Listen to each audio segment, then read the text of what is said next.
Good morning, everyone. As folks continue to move in, we'll go ahead and begin so that we can respect everyone's time. My name is Father Matthew Hovde. I'm a priest of the Congregation of Holy Cross, and I am a postdoctoral research associate in the theology faculty here at the University of Notre Dame. It is my pleasure to chair this panel with these three august scholars presenting on their research and thought. Following each presenter, as yesterday, there will be a time for questions for that panelist, and at the end, a broader 15-minute section for us to discuss larger themes that emerge across the papers and disciplines. I'd ask when you do bring up a question to please limit your preambles so that we can have a wider discussion among everyone so that one question doesn't dominate the whole time. Our first speaker will be Harm Goris, who teaches systematic theology at the School of Catholic Theology in Tilburg University in the Netherlands. He is director of the Thomas Institute at Utrecht in the Netherlands and a member of the Pontifical Academy of St. Thomas Aquinas. His main interests are Aquinas' doctrine of God and his theological anthropology. He is also interested in the reception of Aquinas in 16th and 17th centuries in both Catholic and Protestant theology. The title of his paper is Spoliatus in gratuitis, vulneratus in naturalibus, original sin in and after Aquinas. Please welcome Professor Harm Goris.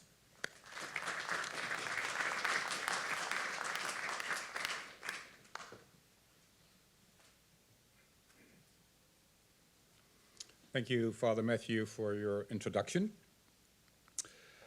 The very concept of human nature has become increasingly questionable, both in science and in late modern society. Not only academic biologists, philosophers, and social scientists, but also social activists and politicians deny that there is a human nature, that is, a universal, immutable human essence shared by all humans, which sets them apart from all other beings. For example, some animal rights activists claim that what they call speciesism, that is the idea that humans differ fundamentally from other animals, is similar to racism or sexism, and therefore morally reprehensible. Some even compare factory farming with Nazi concentration camps. Another example are Chinese politicians who deny the universality of human rights because allegedly these rights are based on a historically contingent and culturally determined Western construction of what human means. But these two examples also show why many others think that the very idea of a human nature is indispensable, not only in folk discourse, but also in ethics, politics, law, and religion. Well, the contemporary debate on human nature concerns two distinct issues, which I label the condition issue and the content issue. The first one focuses on the notion of nature itself, and the other on the content of human. So the examples just gave illustrate the first issue. They are about the functional legitimacy and the formal status of the very concept human nature.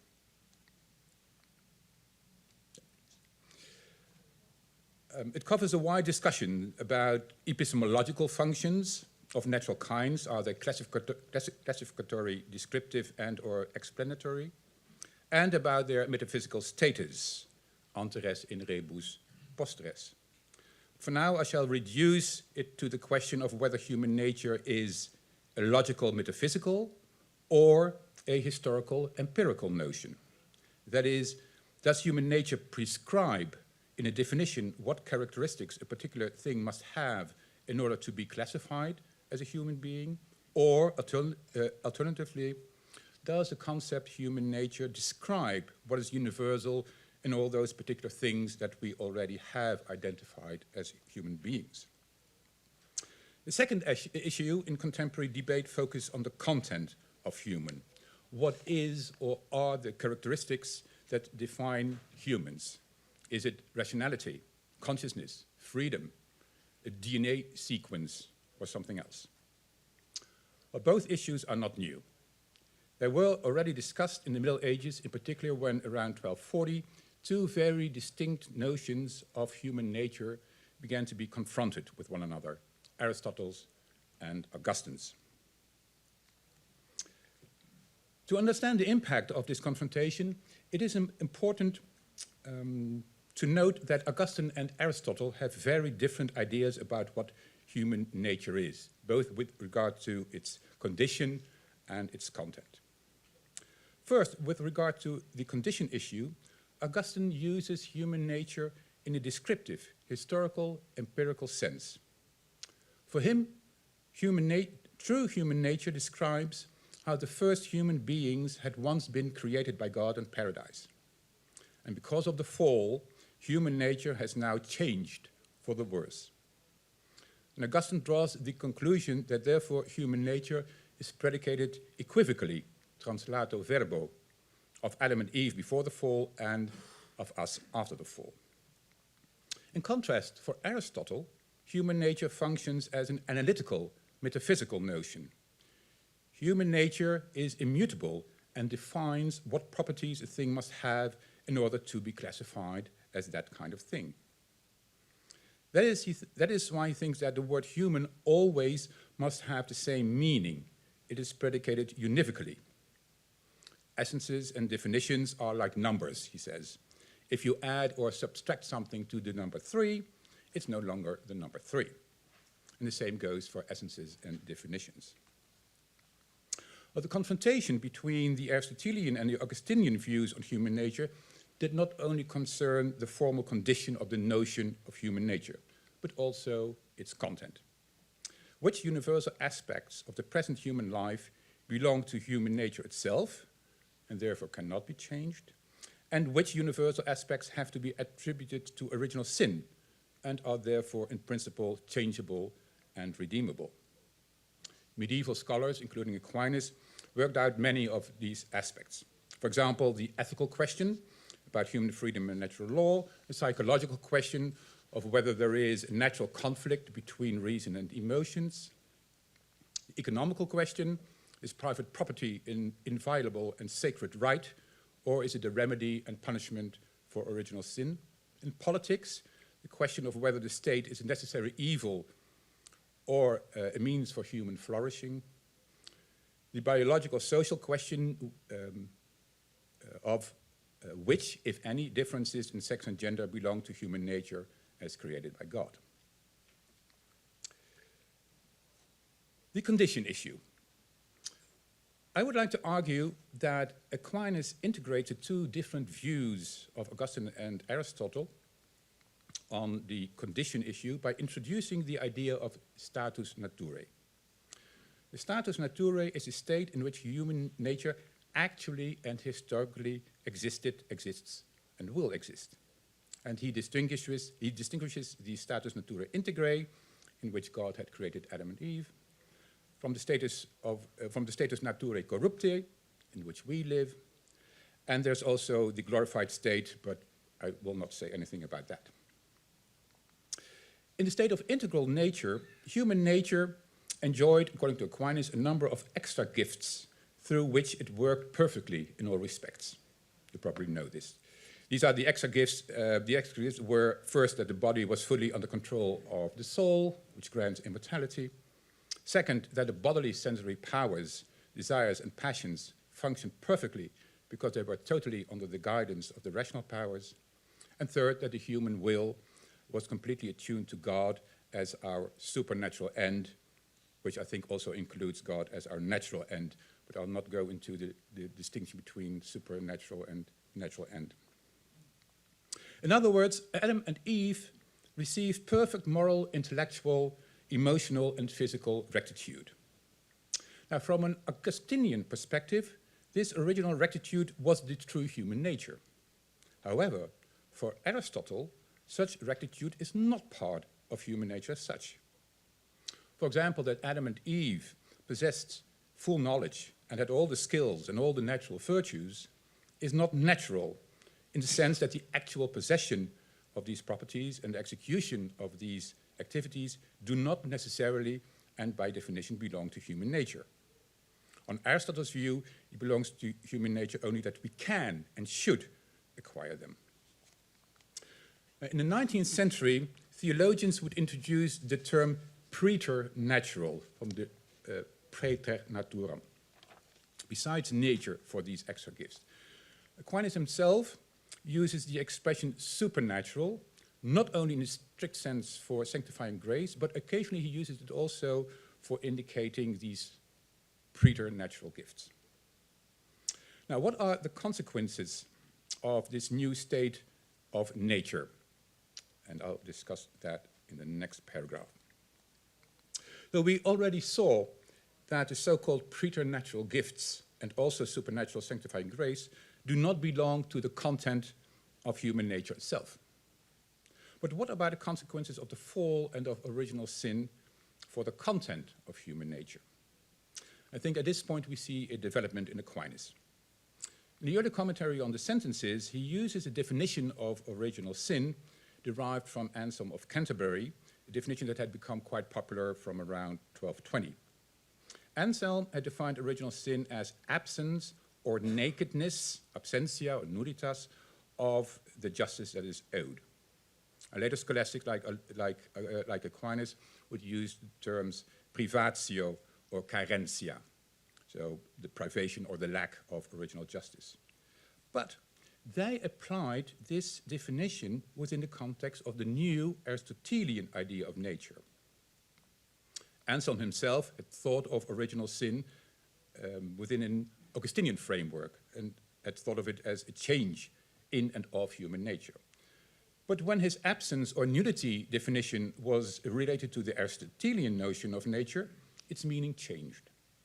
It no longer meant an intrinsic change of human nature itself, but only the removal of the gifts that had been added to human nature and paradise, that is supernatural grace and the preternatural rectitude. So in the commentary on the sentences, Aquinas writes that after the fall, human nature was left to itself and only bereft of what was added to it in paradise. However, in his later works, Aquinas is much more pessimistic, or should we say realistic, and more Augustinian about the effects of original sin. In the Summa Theologiae Prima Secundae, question 85, he argues that original sin does not affect the principles of human nature, that is our soul and body and their powers as such, but it does affect what he calls our, I quote, natural inclination to virtue, an inclination that is given to us with being rational. And elsewhere, Aquinas refers to Cicero as a source for this idea of a natural inclination to virtue, and he also uses other expressions for it, like seeds, semina, incubationes, beginnings, seed beds, seminaria, or principia, principles of virtue. And he considers these nobler and higher than the actually acquired virtues themselves. Well, this natural inclination to virtue, Aquinas argues, is diminished by original sin. And in this way, Aquinas complements Anselm's privation or absence definition of original sin. Original sin, I quote, is not a pure privation, but also some corrupted habit. Original sin has caused a kind of disordered disposition in the essence of the soul, and this led to a wounding of all four powers of the soul that are morally relevant. The first and main wound is in our will, which suffers from malitia. Second, the intellect suffers from ignorantia. And finally, our sensitive appetite is wounded. The concupiscibilis part is now infected by concupiscentia and the irascibilis by infirmitas. Okay.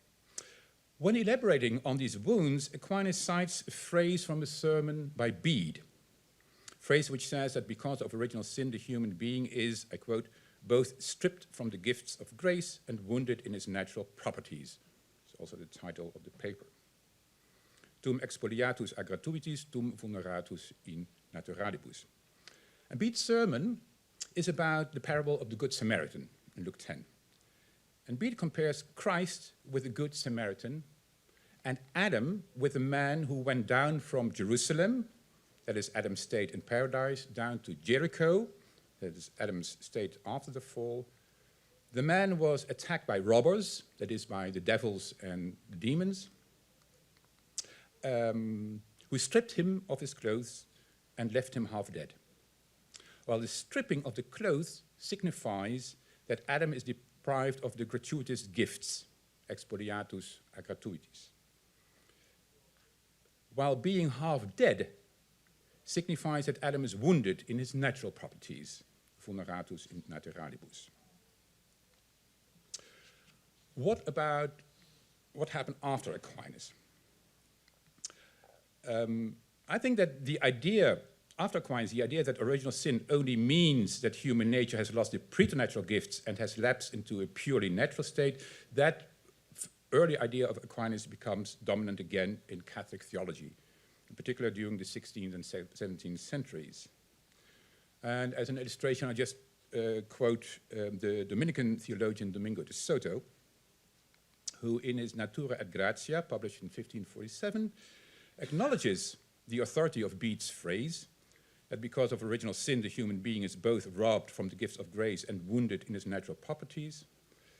And De Soto also admits that the phrase seems to indicate that after the fall we are worse off than human beings who had been created in a purely natural condition, because now human nature is wounded.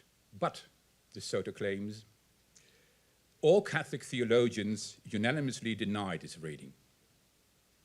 I quote, "A human being in a purely natural situation is no different from a fallen human being. In the same way as a naked person who was never clothed does not differ from a person who was once clothed but is now stripped. Both are equally naked. The only difference is that in the first case, the nudity was in no way a punishment, but only the natural absence of garments, while in the second case, it's a robbing because of guilt." De Soto is exaggerating in claiming that all Catholic theologians have this reading, but we do find it in later Jesuit theologians in particular, like Bellarmine, Becanus, and Soares. To sum up, first, Aquinas introduces the notion of status naturae. That means that human nature is, so to say, a doubly abstracted concept. First, as universal, human nature abstracts from concrete human persons. Secondly, more important for us now, status naturae also abstracts from the state, human nature also abstracts from the state in which human nature actually exists, has existed or will exist. The second point, with regard to the content, later Aquinas thinks that original sin has affected our natural inclination to virtue. That means that for Aquinas, not only no human person has ever lived in natura pura or in purus naturalibus, but also that human nature itself has never been nor ever will be in a purely natural state. I think there are three important, for me at least, three important consequences of this idea. First, at least three. The first one is about how we read Aquinas. Introducing the notion of status naturae marks, and this in the words of my colleague Rudy de Velde, introducing the notion of the status naturae marks the transition of the Aristotelian categorical analysis of moral theory, Scientia Moralis, to the Augustinian hermeneutics of the Christian experience of factual human life and its sinfulness. The categorical analysis of the Scientia Moralis is essential in Aquinas' thought, but its function is rather limited. The moral theory he develops in the Prima Secundae analyzes human nature as such, as if it were in a purely natural state. But this analysis should not be confused with a description of actual human life. It serves only as a tool to unravel part of the complexity of our real historical existential situation. Second, I think there are opportunities for ecumenical theology. To put it roughly, since the 16th century, Catholic theologians have completely focused on the distinction nature-grace, while Protestant theology is completely focused on the distinction sin-grace. I think combining these two dichotomies in a trichotomy of nature, sin, original sin, and grace can help us to overcome old denominational boundaries in Christian theology. Third, maybe most important, the very notion of the state of wounded nature, I think, can make theological anthropology more realistic and can also show its relevance in the contemporary debate on human nature. I already mentioned questions in ethics, psychology, economics, politics, and gender. And from a theological point of view, and that has been an insight that has been very important for me personally also, humanity may have turned away from God, but God has never turned away from humanity. He has always been helping all humans in healing the wounds of nature. With this healing grace, I think, with his healing grace, all humans can acquire natural virtues and thus prepare themselves for receiving sanctifying grace, which supernaturally elevates us to participating in God's inner life. While also the healing of our wounded nature will continue even after justification. Thank you for your kind attention.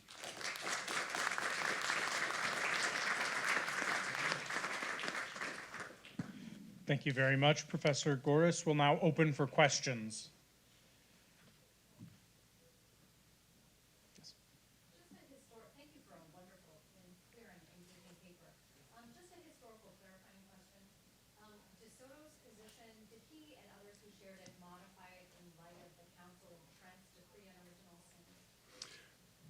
So the question was if De Soto changed his view and other theologians in view of the Council of Trent. That is a very interesting issue because De Soto also participated in the council, and the council itself takes a kind of a middle position. So it says that because of the fall, that nature commutata est in. No, I don't have. So it is changed for the worse, but that is still open. If that means that there is really an intrinsic wounding, or just only the loss of original sin. So I think around the Council of Trent, there was still much more this kind of Augustinian idea also, with Driedo, for example, in Louvain. So there was also this more realistic Augustinian idea still strong in Catholic theology. And I think that later, this kind of Augustinian thing just, well, changed, or became less important. With Jansenism, of course, it was completely suspect. But it's still something, yeah, it's a very fascinating question, yeah, this historical issue.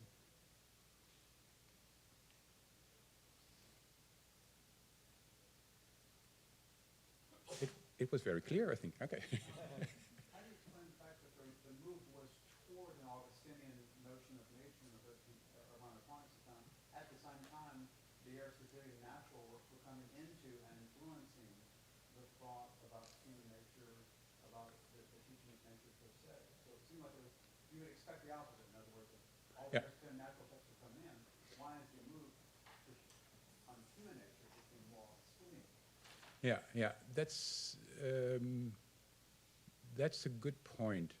And of course, there was a lot of conflict when the ideas of Aristotle were introduced in European universities. And actually, I don't know. I have no idea why, what would be an historical explanation why this Aristotelian notion of nature became dominant. Maybe because people were fascinated with Aristotle and with his scientific approach. Maybe there was also some kind of optimism, more optimistic view, like in the Renaissance. But that's a conjecture. I have no. Yeah. So, I'm sorry, but you make me think of it. Yeah. Thank you for your presentation. I was especially grateful for the way you mapped Aristotle, Augustine, and Aquinas together and traced that historically. Thank you for that. By your reading, so my question is about what you take to be Aquinas' mature or developed position. And it's, by your reading, is vulnerability vulnerability one of the concomitant consequences of original sin, or is vulnerability something that is indicative of the kind of beings that we are, which was in place, which obtained in the pre-lapsarian state and in the state of corruption? So which is vulnerability A, Aquinas' mature position by your reading? Yeah. Vulnerability A, one of the concomitant consequences of original sin, or is vulnerability a condition of the kind of beings that we are, both in the pre-lapsarian and post-lapsarian state? No, I would say the vulnerability, so the possibility of being wounded, is part of our nature. But that we are actually wounded, that's, I would say, a consequence of original sin. And that's what you take to be Aquinas' mature position. Right. Yeah. I still want to work out in more detail what this wounding of the natural inclination means, especially what he means by malitia in this case, because it's not malitia like the sin. It is, he says, a kind of pronitas ad malum, kind of. How do you say that in English? Pronitas, a kind of inclination, or yeah. We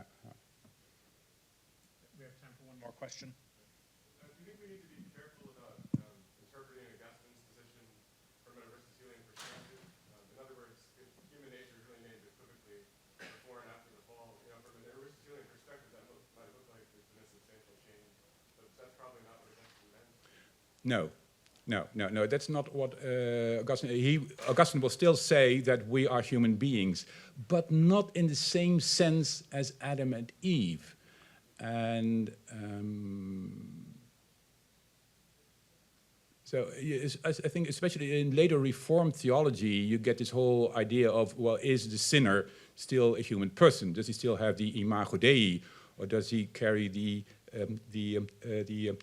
imago Satanis? And so I think in Reformed theology, because they lack this idea, the notion of human nature, in the Aristotelian sense, for them it's still very difficult to really, see or explain why sinners are still fully humans. Thank you very much, Professor Goris. Okay, thank you.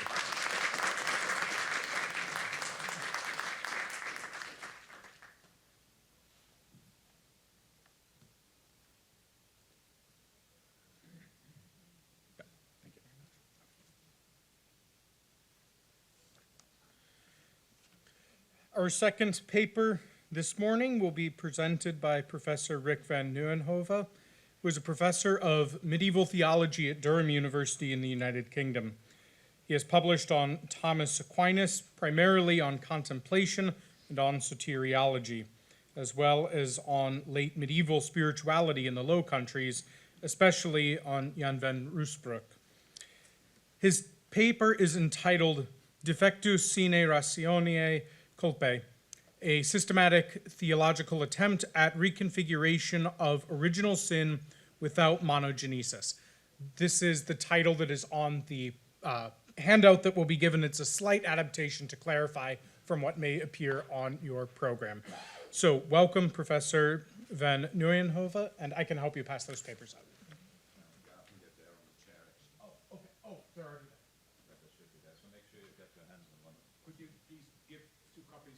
2 copies for us.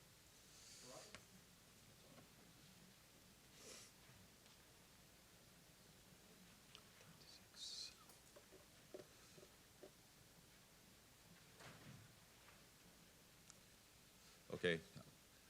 Because of time pressure, I'll get started while you're getting your hands on a copy, hopefully.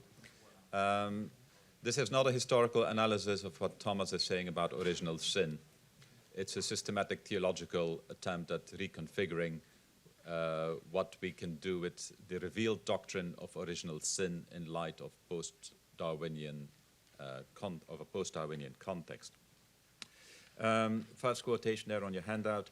Ian McFarland has claimed that it is now beyond dispute that there was no point where human existence was characterized by immunity from death, absence of labor pains, or an ability to acquire food without toil. Nor are the facts of evolutionary biology consistent with the descent of all human beings from a single ancestral pair. So in this paper, I'm going to assume that this assessment is correct and will therefore refrain from engaging with theologians who accept the notion that we come from a primeval pair, Adam and Eve, and a historical fall from a state of innocence, whether or not they argue for an alleged coherence with evolutionary theory, or whether they simply reject it on the basis that theology and science are separate disciplines.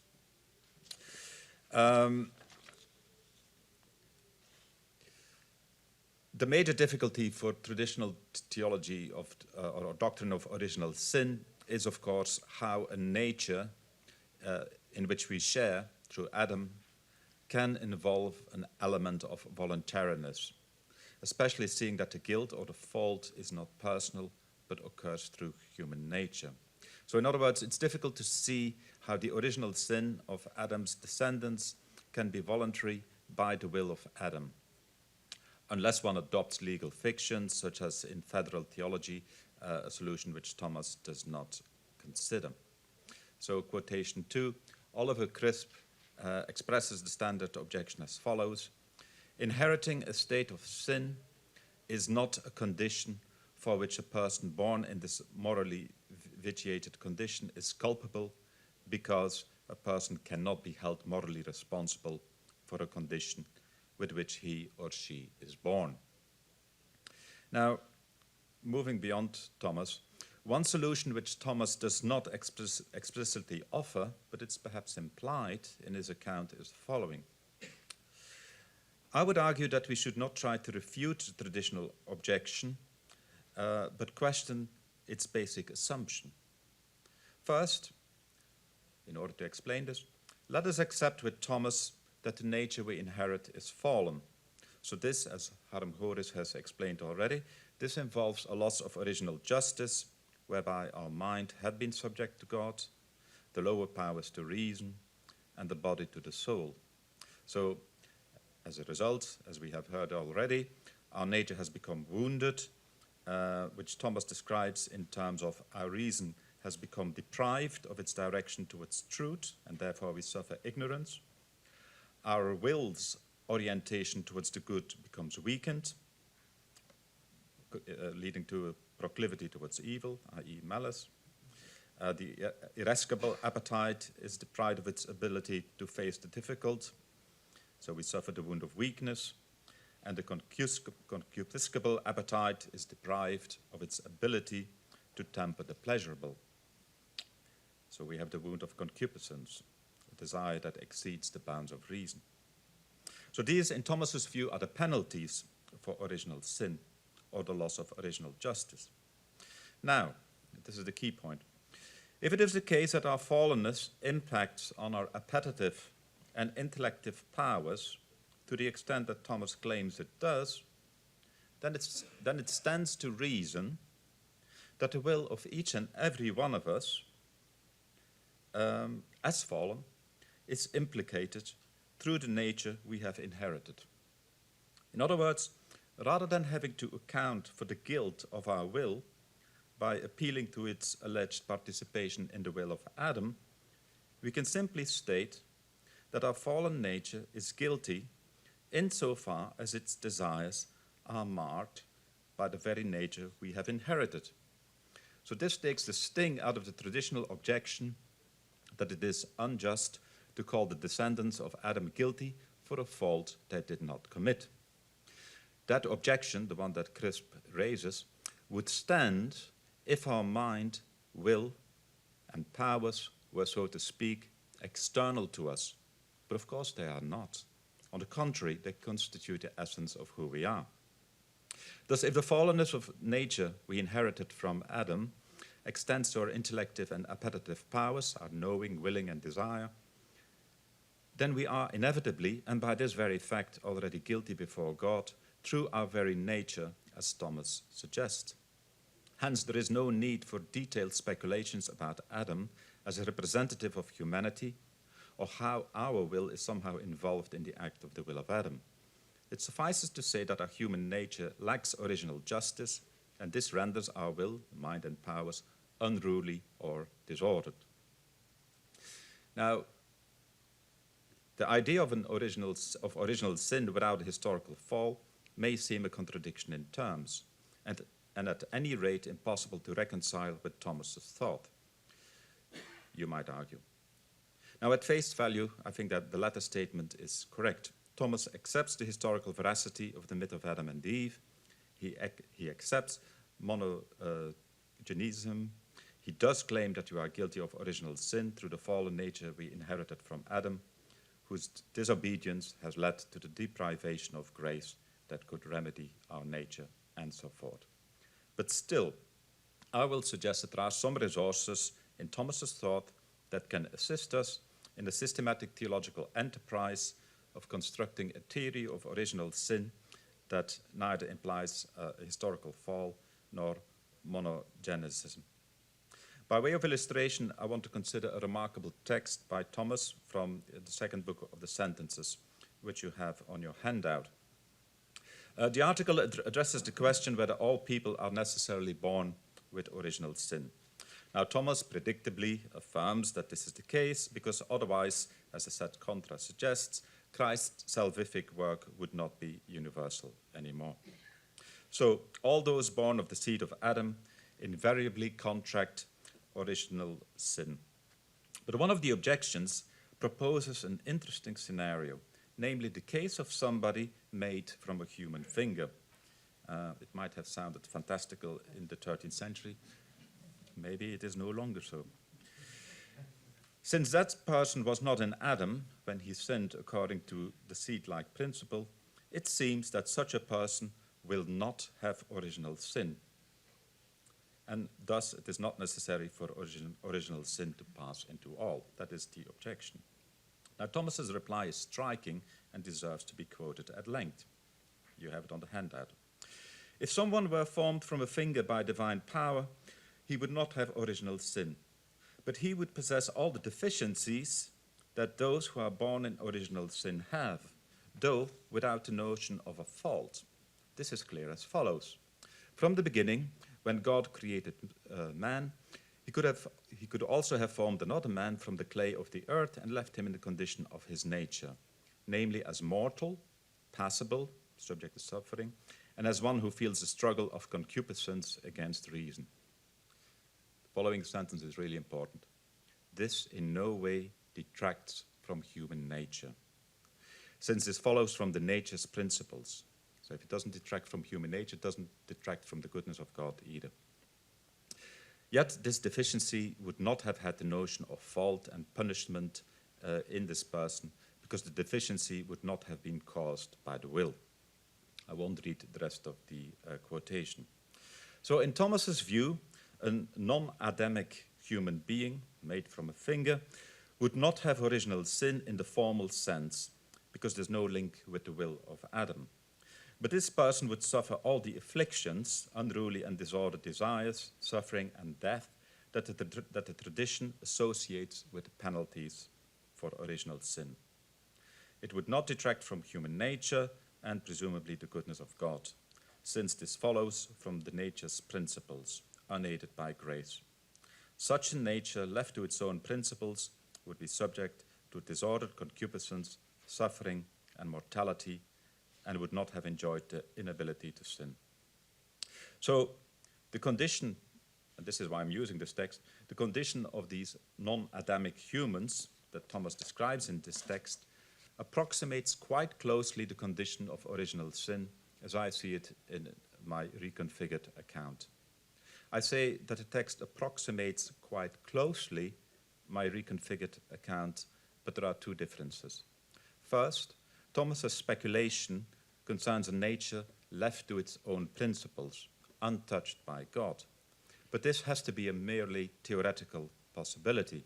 In reality, each and every one of us is created with an invitation and calling to respond to divine grace. In a sense, to experience ourselves bereft of God is an instance of fallenness in its own right. And this brings me to the second point. Unlike Thomas's non-Adamic human being, who does not have original sin in the formal sense, I would argue that we have original sin, both in its formal and material aspects, but without personal guilt, at least not until we appropriate the state of our imperfect nature through our own will. In other words, if God's grace always beckons us, then I would characterize this condition of nature left to its own principles to be charged with potential culpability, not for any personal sin, nor for a past sin of an ancestor, but through the very fact that our nature, if left to itself, falls short of our divine calling. Grace is needed not to remedy a sin committed in an ancestral past, but to address our present condition of radical deficiency or indebtedness before God. We're not personally responsible for our deficient nature, but insofar as we personally appropriate the disordered desires that are attached to it, we become inevitably so personally guilty. So what I suggested earlier about the impossibility to separate human nature from person in any individual applies here too. So this means that we can still say that we're all guilty before God through our deficient nature, and that is why we administer baptism for the remission of sin. I should highlight an important presupposition here. I use the word guilt here in a merely analogous sense to the guilt we incur when we commit actual sins. But this is no objection, because the traditional doctrine of original sin employs it in an equally analogous manner. And also, what I propose only makes sense if we understand guilt in a pre-Lutheran sense, i.e. as non-forensic or an intrinsic category. It does not refer to a divine imputation in which God considers us guilty, but to an actual condition of falling short, of being deficient. Now, our imperfection, and therefore our radical need for divine grace, as implied in this proposal, coheres well with Thomas's claim expressed throughout his works that our natural state before the fall was incomplete, insofar as we needed grace to obtain our supernatural end. And obviously I want to retain this view in this reconfigured account. As created beings, we stand before God in a state of radical incompleteness and need of perfection. Right. While this account may circumvent some of the problems associated with the notion of a historical fall, it obviously raises some significant questions in its own right. Does this proposal not implicate God in an evil creation? Does it veer towards a Manichaean worldview that Thomas, as a Dominican friar, was at pains throughout his life to combat? Does this proposal not render God liable or indebted to creation? Right? That's the most obvious objection you're probably raising already. So, a few words about God and evil. First, we should recall that Thomas is happy to assert that God is the origin of evil. It never fails to shock my students when I say this. Now, this claim is closely associated with his notion of evil as an absence of goodness. Evil doesn't have a substantial entative reality, so God is therefore not the direct cause of evil, but its condition of possibility. So God does not create sin, but he creates every man, or Adam in Thomas's account, who happens to sin. Now, it's true that in this proposal, obviously, our very createdness implies the possibility of sin. That is not Manichaean. In a number of passages, Thomas suggests that the very fact that we have been created out of nothing inevitably and inherently involves the possibility of sin as a kind of relapse into nothingness. It was touched upon earlier in the previous paper. So creatures have an ontological deficiency which is not sinful or moral per se, but renders them susceptible to evil. Thomas makes a similar point in the following quote from question 63 from the Prima Pars, when discussing the sin of angels. So any creature endowed with intelligence, whether angel or not, if considered simply in its nature, can act wrongly. And if any be found impeccable, this is a gift of grace. It cannot be due to the creature's nature alone. And the reason is that a wrong act is simply one which deviates from the rightness that a given action ought to have, whether in the sphere of natural production or art or morals. There can only be one action that can never so deviate, namely that done by an agent whose power to act is one thing with the rule itself that should direct the action, and that is, of course, God.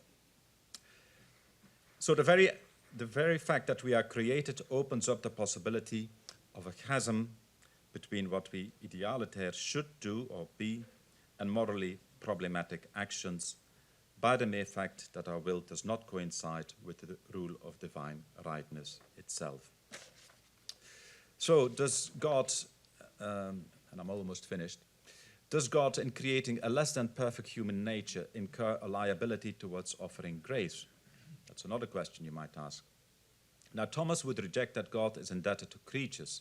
The very notion of grace implies that it is gratuitously given, excluding the notion of debt. The bestowal of grace thus perfects creation. It can be seen as a genuine recreation that perfects our nature. As Thomas writes in a beautiful text from his commentary on the Corinthians, and again you have it in your handout, creation is a change from nothing to existence. But there are two kinds of existence, namely of nature and of grace. The first creation was made when creatures were produced by God from nothing to exist in nature. And then the creature was new, but became old by sin. Therefore, a new creation was required by which we would be produced to exist in grace. This, too, is a creation from nothing, because those who lack grace are like nothing. So in this proposal, grace is needed to perfect human nature, which has an implicit orientation towards goodness, no matter how vitiated by sinful tendencies. Following Henri de Lubac, we can say that it avoids a doctrine of immanentism, where the supernatural becomes naturalized or abolished, as well as a dualist account in which nature and supernature are juxtaposed and grace is added on in an extrinsic manner to a nature that has already its own integrity. On the contrary, grace is supernatural in the sense that it is a quality infused into the soul and not a distinct nature added to the soul as a sort of a cloak. It is the divine quality that assimilates us to God and makes us share in his own life. Thank you very much.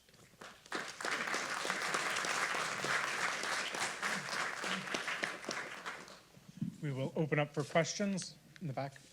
Or, no. Yes. We don't have a microphone or something? It's okay. Okay. I can be loud. Thank you. Thank you very much for the paper. I wonder, my question is essentially just going back to the sentences commentary's point, which is, I worry about the proposal with a different worry than any of the ones you raised, which is it seems just a revealed fact that these limitations are in fact a product of guilt. And so my worry would be, I understand the claim about analogous guilt, an analogous sense of guilt, nobody's individual personal guilt, but I would worry on this account, precisely as Aquinas puts it, if nobody did anything to merit the situation at any point in time, it looks like it's not a situation of guilt anymore.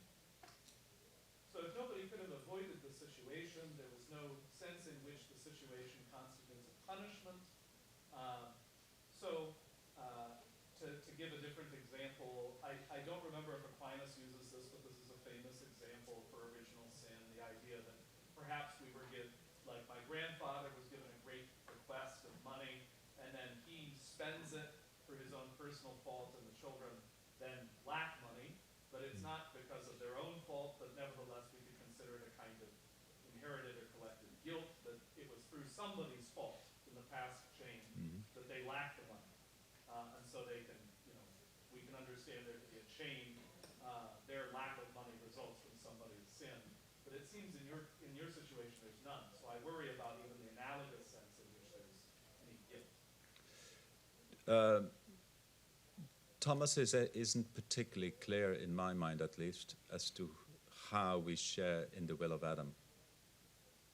And that's a key problem. I mean, in a sense, I agree with what you're saying, but his own explanation and analogies that he develops aren't always clear. For instance, he has the analogy of the hand, which is guilty, between inverted commas, because the body commits murder. That's not particularly helpful, I find.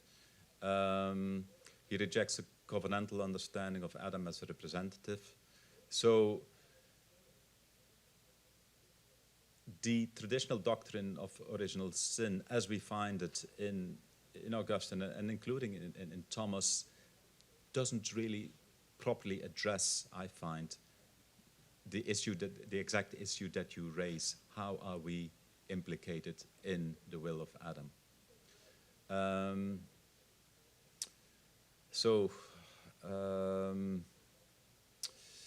I haven't actually said anything per se about the fall in the reconfigured account.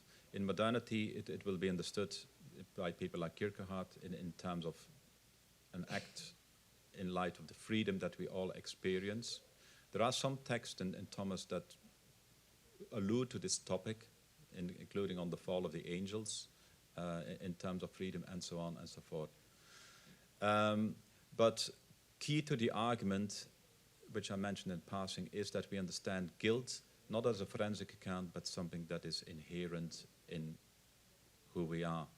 And it's difficult to get our heads around that, because we all live post-Luther, and we understand forgiveness often in terms of an extrinsic or forensic thing. So if we have been created with a natural inclination sometimes to do less than good, not with an inclination that is necessarily evil, but with an inclination to evil, as Thomas describes it, basically, in this text from the person without, made from a finger.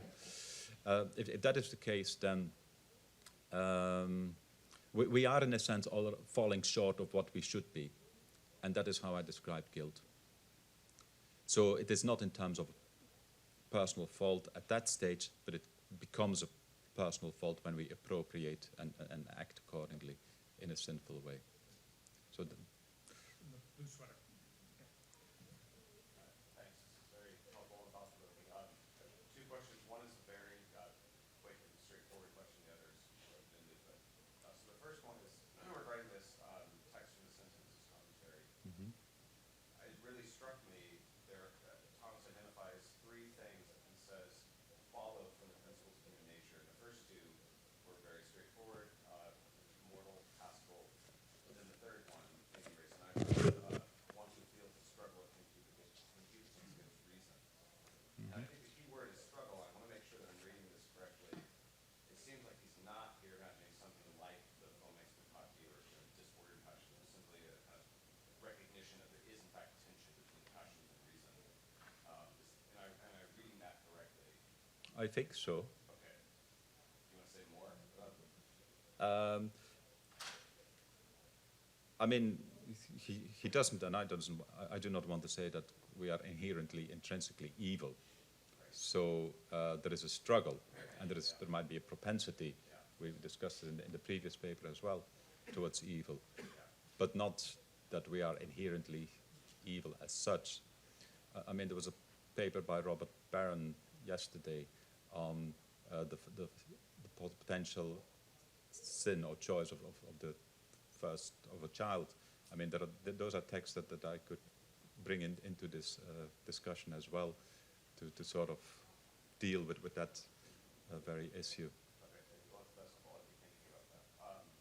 The other question is, I couldn't help but think as you're describing this kind of modified version of Thomas's account, there are at least several superficial similarities with Kant's description of Okay. propensity seeking and radical people. I mean, of course, the underpinning metaphysics with Aquinas are very different. So Very the different. way they get there is quite different.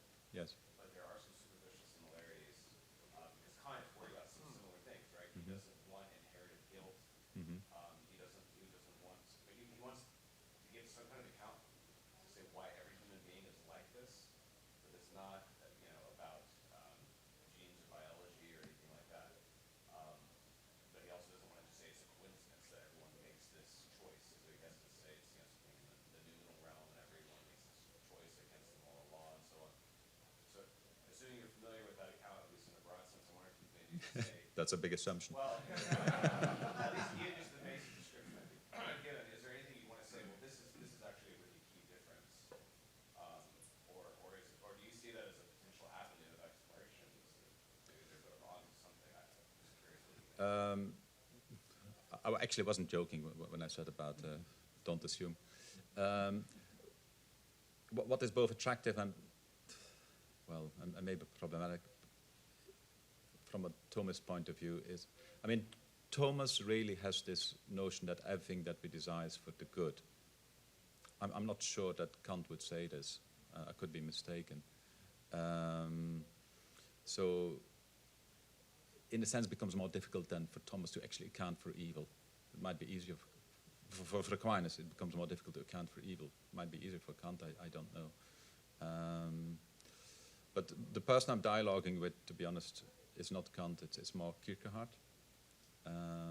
So I could feel the question on that, but on Kant, I'm not too sure. In the checkered shoes and then back. So so why, if not as a punishment, did God not create us in a state of original justice on this account? Given that he could have, maybe you think he couldn't have, but if he could have created us in a state of original justice, why, if not as a punishment for Adam's sin, weren't we so created? It's a wonderful question. But I can kick back the question, right? Look at what happens when we are baptized. We still live with the afflictions, to some extent, that come with our pre-baptized state. Thomas explicitly asks the question, why does God not sort us out there and then? No more inclination towards evil, no more suffering. Why doesn't he do that? And his answer is usually along the lines of, it allows us to grow in conformity with Christ. That's one very important answer. The second answer is it would make the Christian religion a purely instrumentalist thing. If we were baptized and we have faith and hope and love and become immortal there and then, that would be effectively a gun against our head. We would have no choice.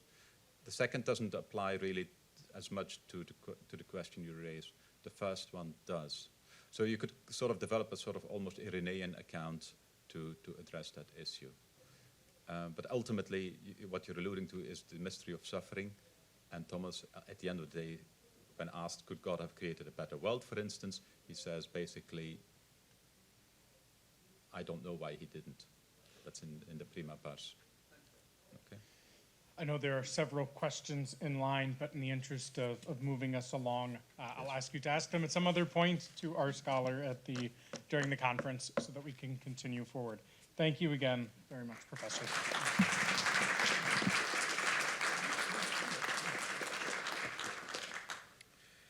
Our final paper for this panel will be presented by Professor Mary Hirschfeld. She is the John T. Ryan Jr. Associate Professor of Theology and Business Ethics here at the University of Notre Dame. This is a joint appointment between the Mendoza College of Business and the Department of Theology. She has earned 2 PhDs, economics from Harvard in 1989 and moral theology from Notre Dame in 2013. Her work is unsurprisingly at the intersection of these two disciplines.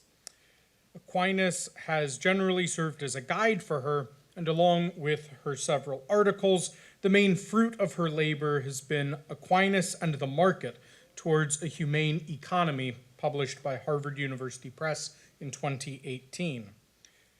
Her paper is entitled The Meaning of Work in an Affluent World. What can we learn from St. Thomas Aquinas?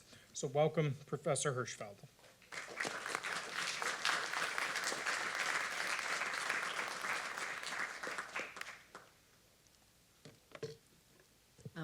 Hi, everybody. First of all, I don't know what I'm doing on this panel. But it kind of reflects the cross I bear. I started off my life as a lowly economist. I had this miracle conversion. I got the great joy of studying theology, and especially the theology of St. Thomas Aquinas. But my punishment for originally being an economist is that I have been doomed to labor in the fields of the theology of economics one way or the other. I'm a late addition to the program to replace somebody else. Last spring, I was invited to a conference in Rome on Aquinas, celebrating this momentous year, and they assigned me the subject of the theology of work in St. Thomas Aquinas, which is challenging because he does not actually have one. Anyway, so I'm just going to read this. It's a summary, sort of the paper that I wrote. Okay. When we think of the theology of work, and it is a hot topic these days, everybody wants to know about it, we are apt first to think of the set of questions that arose in the 19th century with the rise of industrial capitalism. It represented a new economic order in which workers without their own means of production depended on wage-paying jobs, mostly in factories. The social question launched the series of encyclicals that began in 1891 with Rerum Novarum, and it attracted attention from Protestants as well, as you can see in Abraham Kuyper's long essay, The Social Question, written the same year that Rerum Novarum came out, and they're remarkably parallel. Central concerns were about just wages, working conditions, and the evils of unemployment. In more recent decades, new sets of questions have emerged as a result of further economic progress. Some of these are familiar. Will automation displace workers and create unemployment? Others are new. What sort of meaning does work have in an affluent age? Why do so many people experience burnout in their works? Is David Graeber onto something when he observes that a lot of people have jobs that have no purpose at all? With the dislocations from automation and globalization, along with the rising affluence, should we think of a universal basic income as a way out of some of our issues? Work is central to human experience, and the theological reflection on it is complex, as I learned at an earlier conference on the subject of the theology of work, which is part of a project being undertaken at the Universidad de Navarra. To focus my thoughts for this paper, I decided to pick up the questions about what work means in an affluent age. So that might seem odd, since Aquinas wrote in a pre-modern period before the great enrichment of the last few centuries. But I want to argue that as we puzzle over the meaning of work, it might help to remember the original context of work, namely as an essential human activity aimed at survival, with the overwhelming majority of work being done to produce the goods necessary for human existence. Okay, as I already noticed, the major thing to notice about Aquinas' theology of work is that he does not have one. Or rather, he does not include a treatise on work in his sketch of human life in the Secunda Pars of the Summa Theologia, nor does he devote one of his questions on the life of Christ to the fact that Christ was a worker. And I will argue that the relative neglect makes sense if one lives in a world in which the meaning and purpose of work would seem obvious. It is a necessary facet of human life, essential to our survival. Most of Aquinas' discussion of work, which is scattered throughout his corpus, is centered on the persistent question of whether mendicant friars were obligated to manual labor. Certainly that's not one of our major questions. But the principles Aquinas uses to address that question offer a surprisingly coherent way of making sense about our modern questions about work. So apologies to all of you who came expecting a lot of theology. We're going to walk through some economics. John Maynard Keynes, famous economist in the 20th century, wrote an essay in 1930, right on the brink of right at the beginning of the Great Depression, called Economic Possibilities for Our Grandchildren. In it, he observes that the West had been enjoying sustained economic growth for a couple of centuries, and he argues that if that trajectory continues, and he thinks the Great Depression will only interrupt it, so when that trajectory continues, we will arrive at a world in which the economic problem has been solved, perhaps something that might arrive in the lifetime of his grandchildren.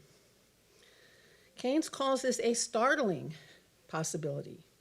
Startling because throughout human history, the struggle for existence has been the primary, the most pressing problem of the human race, and indeed of all species. Up until the era of sustained growth, which began in England in the late 18th century, and which has spread around the world, humans were caught in the Malthusian trap, in which the standard of living oscillated around a level of subsistence. The prosperity that began in England has led to a sustained rise in the standard of living, which has spread more and more widely throughout the world population. And although we have not yet solved the economic problem for everyone, we are getting closer. And so it seems worthwhile to take up Keynes' reflections on this momentous future event. His first point is that it will represent a great liberation. The economic growth that had ensued from the Industrial Revolution had come at a price, namely accepting an economic system that treated economic productivity as the highest good. But if economic wealth is an instrumental good, it is incoherent to treat it as an end. So Keynes writes that once the economic problem is solved, this is all a quote, we could return to some of the most sure and certain principles of religion and traditional virtue, that avarice is a vice, that the exaction of usury is a misdemeanor, and the love of money is detestable, that those walk most truly in the paths of virtue and sane wisdom who take least thought for the morrow.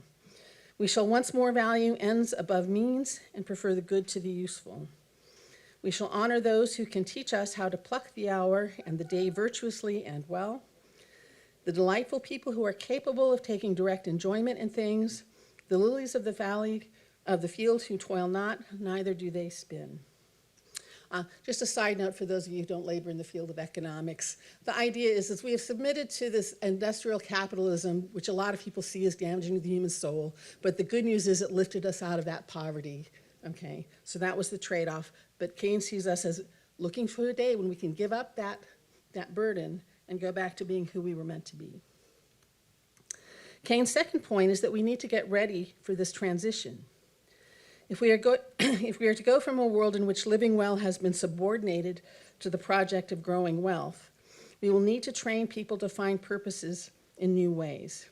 These new purposes might or might not take the form of new kinds of work.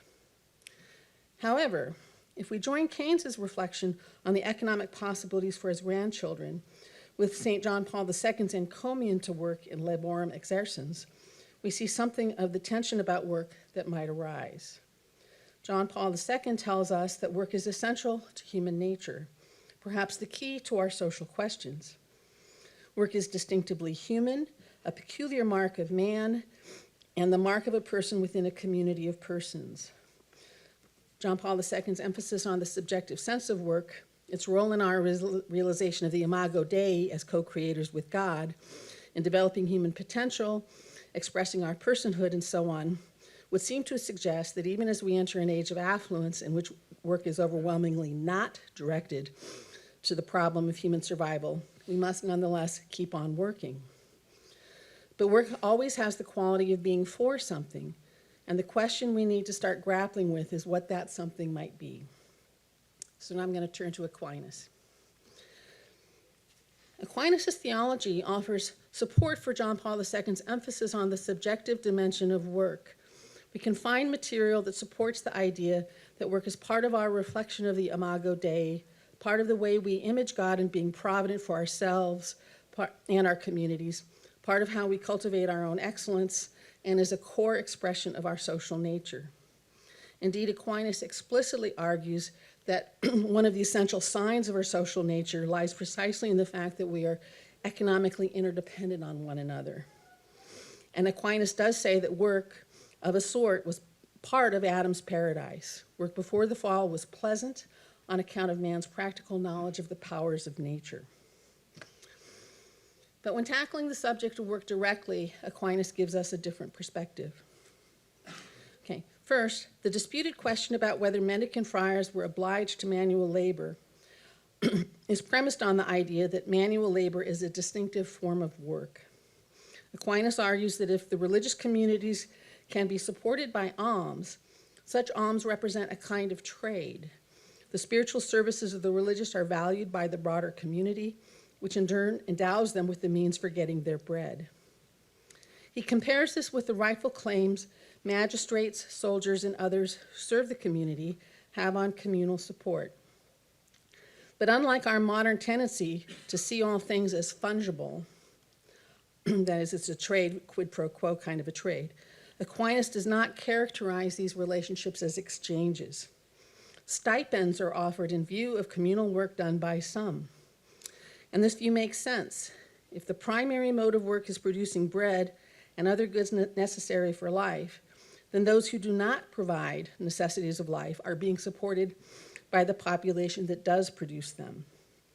We can use the concept of surplus value, understood as economic output above whatever is necessary to support the life of the worker. In Aquinas' day, only a small elite could be supported by the surplus value generated by the peasants. The question I would like to raise as an aside is whether it is good for us to have erased the distinction between manual work and other kinds of work. John Paul II himself wants to elide the difference. But in doing so, perhaps, we are impeded from clearly seeing the class element to all of this. During the pandemic, we got a reminder that in developed countries, only a minority of workers are essential. And these essential workers confronted the brunt of the pandemic in the first waves as the laptop class got to hunker down in the relative safety of their own homes, just as elites from time immemorial have done. But this is a side question for now. It's just one that I think we keep forgetting to think about, since most of us have spent our whole lives in the class of human beings who do not produce food or other basic necessities, and yet who absolutely depend on those who do. The second thing Aquinas offers us is a set of principles about why manual labor might be obligatory. He offers 4 purposes served by work. First, it serves to obtain food and other necessities. Second, it combats idleness. Third, insofar as toil is an affliction, it curbs concupiscence. And finally, it enables almsgiving. With respect to the first reason, Aquinas argues that while it is necessary in general for humans to work in order to eat, this does not pertain to each and every individual. As already mentioned, because we are social, it is legitimate for individuals who have other sources of income to not engage in manual labor. This income might take the form of the stipends I have mentioned, or of alms given to mendicant friars. And disappointingly, from my point of view, Aquinas also suggests that those who have income simply by virtue of being rich are entitled to eat. As long as an individual has a legitimate source of income, one is not obliged to manual labor as a way of sustaining their own life. However, if you're in that condition, you are only exempt from manual labor if one also has a way of serving the 2 other purposes of such work, that is, to keep from idleness and to curb concupiscence. Real quickly, and with respect to the fourth, if you have taken on some vow that obligates you to almsgiving and you do not have the resources with which to give alms, you are not allowed to rob Peter in order to give to Paul. Okay, you need to go work for it. But back to the main 2 ones. I'm going to focus on combating idleness, although I think the curbing concupiscence side is also important. Okay, so I'm going to put these 2 things together. The meaning of work in an affluent age. And I'm going to be looking at a mini trajectory from Aristotle to Marx and Keynes. Okay, in Aristotle, work is a burden imposed on us by necessity. The fulfillment of human nature lies in the goods that we can pursue once our survival needs are met. Okay, so the basic idea is we're going to have the slaves produce the food, and then the elite can pursue virtue and the polis, the goods of the polis. Okay. As William James Booth suggests, Marx wants to maintain the rational ordering that Aristotle has, which is that economic stuff is for necessities and it's meant to open up space for a higher life. But Marx obviously rejects the slavery component of it. What he wants to argue is that because we have endured capitalism, it has raised our productive capacities to the extent that it's possible that these higher goods need no longer be the preserve of the elites. We can now imagine lives in which everyone can pursue higher vocations without being absorbed by capitalism's relentless demand that everything be subordinated to economic production. And as seen, Keynes thinks that once the economic problem has been solved, we could, like Marx, imagine lives oriented to the higher goods. But Keynes does introduce a worry about all of this. The abundance to come can only be enjoyed by those people who, quote, can keep alive and cultivate into a fuller perfection the art of life itself. Yet there is no country and no people, I think, who can look forward to the age of leisure and of abundance without a dread. For we have been trained too long to strive and not to enjoy. It is a fearful problem for the ordinary person with no special talents to occupy himself, especially if he no longer has roots in the soil or in custom or in the beloved conventions of a traditional society. To judge from the behavior of the achievements of the wealthy classes today in any quarter of the world, the outlook is really depressing. Okay. So Aquinas on the need to combat idleness, which is what Keynes is worried about, and idleness in the sense of a person who's not fulfilling any of the capacities of their human nature. For Aquinas, as we've seen, the necessity of manual labor goads people to work. And this goad is a good thing because it helps them to escape the perils of idleness. Moreover, the strenuousness of manual labor curbs the concupiscence of the flesh. Aquinas is clear-eyed about the capacities of fallen human nature. Just as legislatures need to structure their laws to meet the capacity of virtue present in the population, it is not unreasonable to value the taskmaster of necessity as a means for forcing people to lay some of the important foundations for the project of cultivating virtue and pursuing the higher goods. That is self-discipline, the habit of service, and so on. Presumably, just as the legislator can demand more of a virtuous citizenry, a more virtuous citizenry has less need or even no need of the goad of necessity. It would thus require discernment to judge whether means of distribution of the necessities of life in a world of affluence, such as a universal basic income, would help or hinder the flourishing of human lives. In any event, the near century since Keynes wrote his essay suggests that we have not, in fact, chosen to convert the dividend of economic productivity into lives of leisure. There are a few ways to understand why we continue to keep working in an affluent age. The benign explanation for ongoing devotion to work is that as we've grown past the immediate need to secure our survival, we have been able to expand our needs to encompass higher modes of human living. Prosperity expands the range of things that we can do. We can travel, we can explore dimensions of our capacities through hobbies, we can enjoy more comfortable and more aesthetically pleasing forms of life. If we need to keep working full time to secure such goods, perhaps it's worth it. And if the work requires that we develop our capacities and thereby serve the larger community, that is all to the good. So that's the positive description of what could lie before us. While this form of progress is clearly part of what we mean when we say we have modern progress and is indeed to be celebrated, many of the questions we raise today about the meaning of work suggest that some of our ongoing proclivity for working is really acedia, or the culture of total work that Pieper decries in his book, Leisure of the Basis of Culture. The imperative for ongoing economic growth allows us to continue to accept the logic Keynes hoped we could move beyond. The logic that says we must sacrifice virtue and other human goods, like the goods of family or community, if doing so enhances our economic productivity. We worry about a burnout culture. We worry about the expansion of jobs that are really make-work jobs. It seems clear that we very much need to take up the question of what work is for, once its primary purpose of sustaining our lives becomes less central. And Aquinas offers us one last resource that should be part of these conversations. An essential part of what constitutes work is that it is a human activity which is useful for something.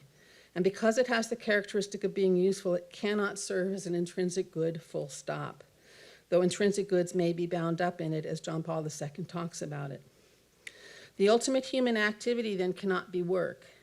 Thinking about the order of things is integral to Aquinas' thought in general, and we should not be surprised that when he takes up the question of the relative excellence of the contemplative life versus the active life, he emphatically argues the excellence of that the contemplative life is simply more excellent. If our ultimate end as being created in the Imago Dei is to know and love God as God knows and loves himself, then time spent in contemplation in this life must be must be our highest activity in this life. If work is for something, the highest thing is that for which we work. That is, that for which we rest as an end in itself. So I'm going to abbreviate a little bit here. Aquinas gives 9 reasons about why the contemplative life is superior. Many of them draw on Aristotle and echo the idea that the higher things are what we're about. But he adds one in that comes from the Gospels, talking about Mary taking the better part. And Aquinas' quote is near and dear to my heart. So why is this better? Listen, because it shall not be taken from her, but the burden of necessity shall at length be taken from thee, whereas the sweetness of truth is eternal. We need to countenance an ongoing devotion to work if the alternative is idleness, but we also need to be alert to the form of work that is just idleness in another key. Work is necessary, but not an ultimate necessity, and I think further reflection in this direction would suggest that if we want to achieve deeper insight into the meaning of work, we need to begin by recovering a deeper appreciation for contemplation. Thank you.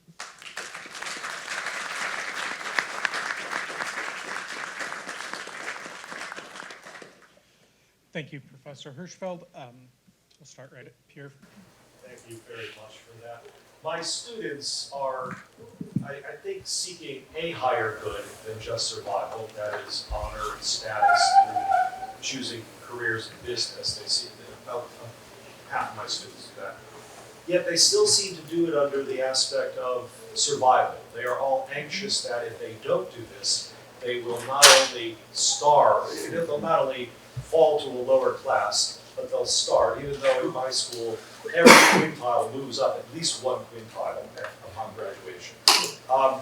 Why that dynamic? It could be nefarious, it could be demonic, but what actually, in an age of prosperity with high employment, especially for college graduates, why are they stuck with that, even that highest good that's instrumental to survival? I think it's a mistake to skip past the demonic influence possibility, but to be in civil society today, I will. I think that it just is a description of the phenomenon that Keynes is worrying about, that we have structured all of society to value productivity over everything else, which may have made sense when we were trying to lift ourselves up from the basics of society, but it's persisted, and so all of our honors and status revolve around that. And I think because we live in a society of affluence, they don't have, the honor and the status become the thing that matters, that drives people's energy. It's very, very common in Mendoza where I work, and it's the main reason I'm here, is to try to point them in other directions. But it's a social problem. I just want to make sure I'm not missing this side of the room. Okay, Professor Cloutier. Thank you, Professor Hirschfeld. Great paper. I'd like to ask you to speculate on why efforts to reduce the work week, or extend vacations, or have the retirement age lowered, why all of those things seem to tend in the direction that you're describing, but they don't seem to be very successful, even in European nations where it seems like there's a lot of support for them. Can you speculate on the practicalities of why it is that the reduction of work, not its elimination, seems not to work? Yeah. Just to put the problem into stark forms, if we all decided that we were going to work half as much as we do, so we could take a half of a week or maybe retire, however you want to cash it out, we could enjoy the same standards of living that people enjoyed in around 1960, right?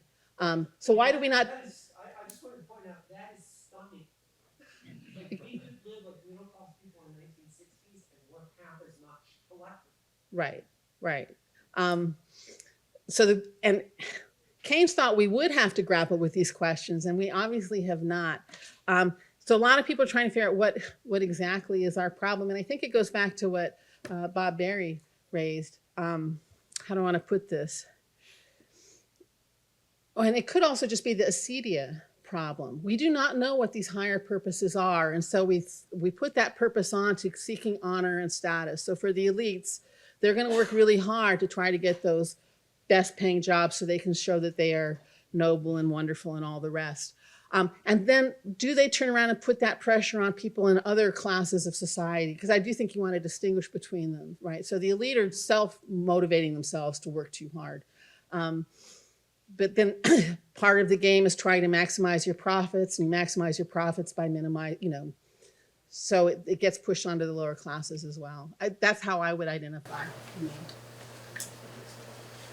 In the back. Yeah, thank you for such a great talk. Not to out myself as a red or anything, but I do think Marx is onto something when he talks about how no matter what attitudes we have towards work, or motivations that may be behind it, such as acedia or something like that. So what? Acedia. The logic of capital is that it's alienated from us. It will tend towards profit no matter how we approach it. We seem to have lost control of it. If a country were supposed to just stop working as much, then they would, and other countries didn't, they would seem to be taken over. They lose their geopolitical power. And so we are in this collective rush to be on top. And for me, I think that's a real concern, and it's kind of hard because I want to, there's something true about the whole personal thing, that maybe those on top, as Pascal said, they can't sit in a room alone with themselves, and so they want to occupy themselves with work. I don't see how that can be a sufficient explanation for the problem that we're in. I think there has to be some social change. I just don't know how can Aquinas or his thought can contribute to that, because their analysis seems to be focused on the personal level when there seems to be something else involved. Yeah, so Aquinas is before the world where we started thinking about economic systems in any large and meaningful way. My own take on this is somebody who, hopefully is drawing from the soil of Aquinas to confront the world. I have sympathies with Marx. I'm certainly not a Marxist. There's a lot of reasons to object to Marxism itself. But his diagnosis that capitalism creates a system where everybody thinks it just makes all the sense in the world to devote everything human towards the goal of maximizing this abstraction, which is some monetary value. I mean, it's nuts. And we're self-enslaving to it. I think if you went through Keynes, you'd say, well, the good side of that craziness was at least we got this growth that lifted us out of poverty. And then maybe you could say the problem is, but the system meanwhile has taken on a life of its own, and it's not about to stop anytime soon. But I will say the systems and the individual lives do interact. And I do think if the problem of acidity was not as widespread as I think it is, it would be a lot easier for people to look through the complete insanity of the capitalist drive, which would make possible some structural change. The objection to modern day Marxists mostly is if you try to change the system without addressing that problem, it's going to be worse. So, yeah. I see that there are still several questions. However, it is time for us to open it up towards a larger panel. I apologize. You have a parliamentarian in charge of this, so we're going to keep the schedule. So now is the opportunity for folks to offer questions for the whole panel to respond to. Professor Madison.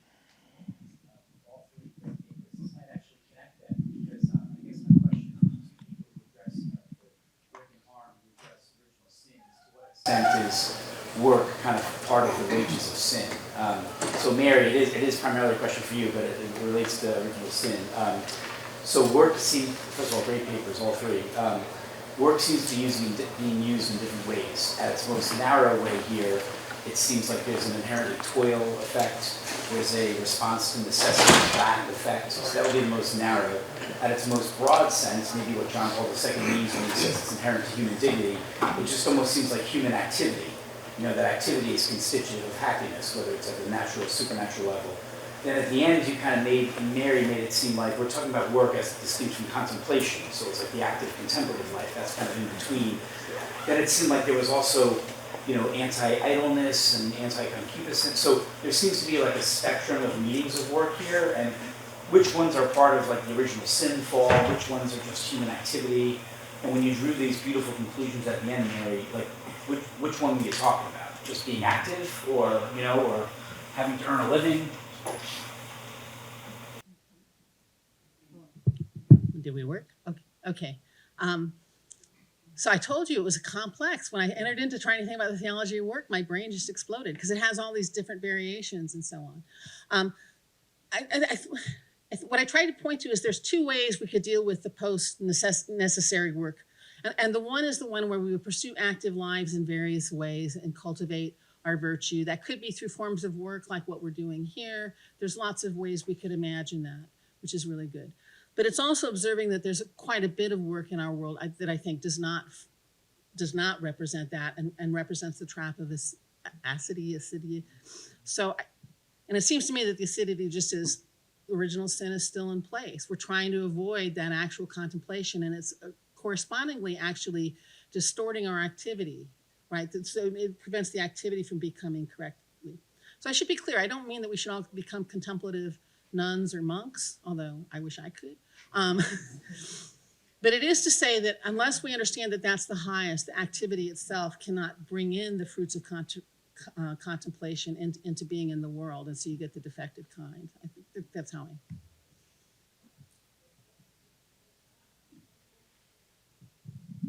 You want me also to respond? Yeah, I think the work, that was also one of my questions. If you translate it with operatio in Latin, well then, you know, it's about everything we do. But the question, well, Mary also mentioned that in paradise, Adam and Eve were supposed to work in the sense, you know, cultivating the earth, etc. And I would argue that also for Aquinas, you know, if the fall had not occurred, there would have been a kind of political organization, and I would also think about kind of labor division. But this whole idea of a private property, you know, I think, well, basically for Aquinas, that's a consequence of original sin. So we Christians, we are supposed to have everything in common. And of course we don't. And there are good reasons why we don't, but we should. So I would think that this idea of, you know, private property, it's my money, and that for Aquinas would be a matter of original sin, basically. Sure. This I have had to deal with. I actually don't think his account of private property requires original sin, although he thinks one of its main functions is about that. But he also says, the way I translate it is, because we're finite and because division of labor makes sense for human beings, that having a certain amount of private property. But what is related is that's a sense of private property that's more in service of the community. So I have stewardship of this field, I do it well, but so that I'm able to share the results with everybody else. This concept of private property we have inherited comes through John Locke, which is much more possessive. So I mostly agree with you. Yeah, okay. No, you're right. Yeah. Yes. Can I ask you, Mary, about the division of the active and the contemplative? Because it troubles me, well, at least often the way that it's understood, because it suggests that to enjoy the highest goods means to, sit back, disengage from doing things with one's hands, you know, stop moving around. And it seems like there's the possibility of seeing how active work, at least of certain kinds, or let's just say activities, but work can be among those activities, can involve its own kind of contemplative attitude. And I, it feels like in Aristotle, that division is really, really pronounced. And at least the way you were laying out the Thomas in this context, it was similarly there. I wonder if you see resources to break it down in separate things. I very much agree with you.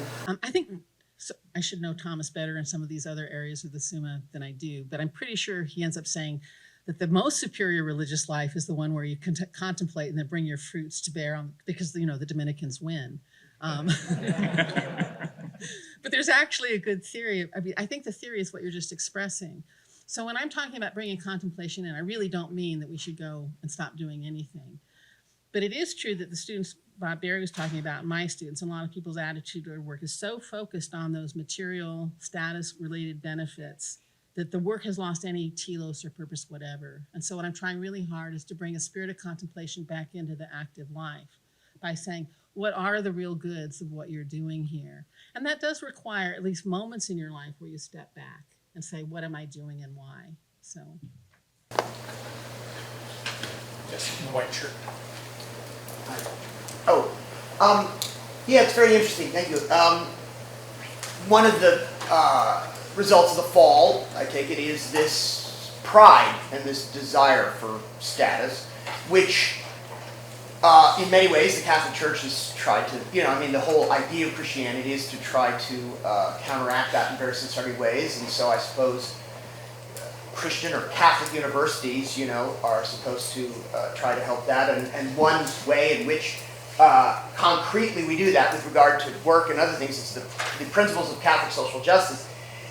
Is it likely that you're going to really get any purchase on those principles of Catholic social justice, or of, again, this kind of common, sociability and whatever, in universities that are themselves devoted so completely to status and prestige and material stuff?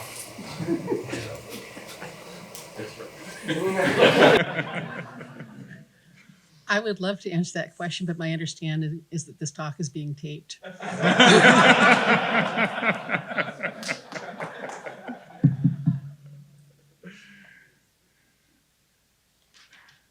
Anyone else? Well, fortunately, I don't know about the UK, Rick, but in the Netherlands it's all state-funded, so the university. So for us, it's not so big a problem. Yeah.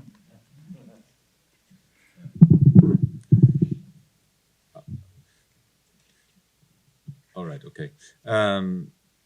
The problem with the universities is that not just that in the European context, in the UK context, it's far more secularized, is that the God issue has disappeared from the table, but or from the discussion, but also that what it means to be human and fully human has disappeared. So in other words, university education has become completely instrumentalized, not just for status, but in a highly restrictive manner in all facets. So yeah, we have a lot of work to do, and the Catholic vision and the emphasis upon contemplation, which is ultimately about love of God, which then translates itself in the active life in love of neighbor, which is a distinction that Thomas borrows from Gregory the Great. That needs to be reinstated in the public sphere, I think, as an alternative and culturally challenging vision to the dominant discourse. Yeah, thank you. I was wondering, you just mentioned about the problem about what it means to be human, and in all this conversation about original sin and work, if you guys could speak a little bit about the bodiliness of being human, and that what Aquinas seems to be talking about, one of his issues is like manual labor, and so much labor nowadays, what we're talking about is work, and university work is non-manual. And that especially in Genesis 1 and 2, it seems pretty clear that Adam is there to work with his hands, and that after the fall this becomes toilsome and all this sort of stuff. But anyways, if you could just speak to these distinctions there about what it means to be manual labor and the decline of manual labor and the affluence and the acquisitiveness that is coming, if that's connected with sin or, anyways, I don't totally know how to address that, but that's the big distinction I'm kind of curious about.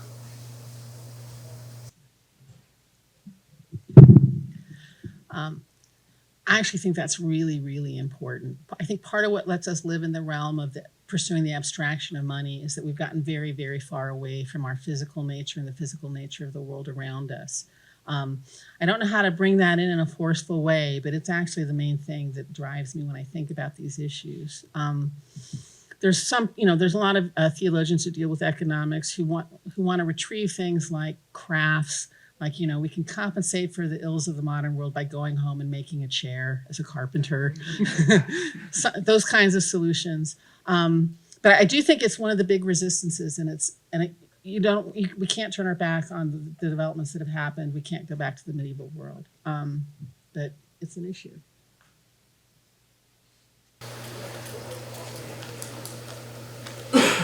Yes.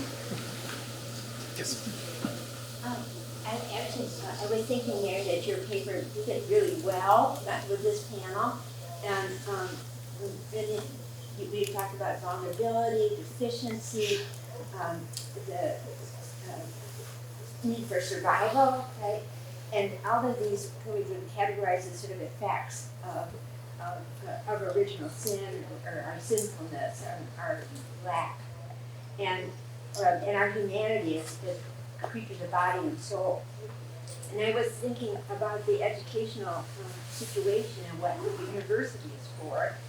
And one of the definitions, one of the answers to that question that was given by Hugh St. Victor was that the university is for it's salvific, it's for the remediation of the effects of original sin. And so they're sort of be elevated, the mechanical arts alongside the liberal arts, right? To say that that all of these are working to remediate the effects of original sin, to make grace more effective in our lives. And so maybe my question would have to be, what would St. Thomas, what did St. Thomas say about the end of the university and how this could be instructive for us in thinking about the university today? Notre Dame does not have a school of agriculture, right? We have a college of business, but we have a college of engineering, all right? But we don't get very close to the mechanical arts.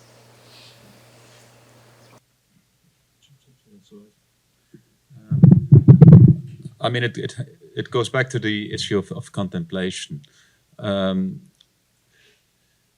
One of the key problems with modern education is that it is instrumentalist, and the instrumentalist mindset treats the benefits which education confers as a means rather than an end. So the contemplative mindset emphasizes the beauty of pure gratuitousness, as distinct from a means to an end. And unless we recapture something of this contemplative vision and leisure, schole, we will inevitably continue to go down the road of increasing instrumentalization. And it is not just bad from the perspective of a Catholic vision or a religious vision, it is actually from a purely educational point of view disastrous. Because to give an analogy, if you only want to study mathematics because of the benefits that it confers, what you can do with it, you will never become a good mathematician. You need to have a love of mathematics, and then you'll be able to do all the practical stuff as well. So the instrumentalist mindset has pervaded even the way we teach, and it is counterproductive, I think, even without any reference to religion. As we reach the conclusion of our time together, I just want to make a couple of observations and points for you. Hopefully this conversation will continue while we are moving into a break at this point. Hopefully you continue to discuss throughout your time here with your colleagues here at Notre Dame if you're visiting, or for those who are living here to continue these interesting insights folks have brought up. We begin a break now. The concurrent session, number 3, begins at 10:50. The details for the papers and their locations are on pages 9 to 11 in your program. Please join me once again in thanking Professors Goris, Nieuwenhove, and Hirschfeld for their papers.